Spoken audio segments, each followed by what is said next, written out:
ሰዎች እባካችሁ ከአናቴ ላይ ወረዱ፣ አናታችሁ ይፍረስ። ቴንኪ ያልሰማሁት ጉድ እኔ የለሁም ነበር። ቲክቶኩ ተቀውጧል። ሄርሜላና ሩታዬ አገር ምድሮ አልበቃ ብሏቸዋል። ምን ነክቷችሁ ነው እናንተ?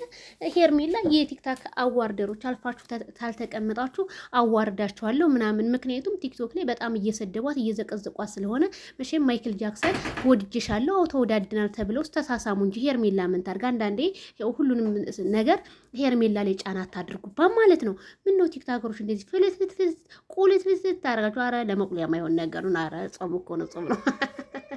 እና በጣም ነው የሚገርመው ቤተሰብዬ። እንግዲህ ሩታም እንግዲህ በሚበልጥህ ሊሾምህ በሚያንሰው ደግሞ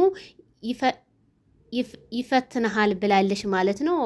አይዞሽ ሩቲ፣ መፈተን ግድ ነው፣ መፈተን ያለ ነው እናቴ። አንቺ ሀገርሽ ሊሆንሽ አሁን ተፈተንኩ ሩቲ፣ አይዞሽ አትፈተኝ።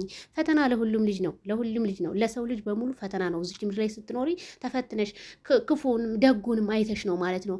ክፉን ካልወጡት ደግ ነገር አይገኝም እንደሚባለው እና ሩታና ሄርሜላዬ እንግዲህ ትኩስ ነገር ቅውጡጥ አድርገውታል። በየኢንስታግራሙ በየምኑ ሩታ ላይሆንልኝ ምናምን ትላለች። ምንድን ነው የማይሆንልሽ? የማይሆን ነገር የለም፣ ሁሉም ይሆናል። አንቺ ብቻ ራስሽን ሁኚ። ሰው ስለሚወራው ነገር ምንም አትጨነቂ ቤተሰብዬ። ሩታና አብርሃም እንግዲህ አብርሃም እምቢ ብሏታል መሰለኝ። ሩታ ዛሬም በጣም እንግዲህ ተጨናንቃ ቲክቶኩን እያጨናነቀችው ነው። አይዞሽ እስኪ ማታ እንጠብቅ ሁላችንም በእርጋታ ማለት ነው ቤተሰብዬ። ላይክ አድርጉ። ሄርሜላ ግን እንደዚህ ቅብጥብጥ ያረጋት ግን ምንድን ነው? ስታይል ሁሉ ሄርሜላ ላይ ፈሷል።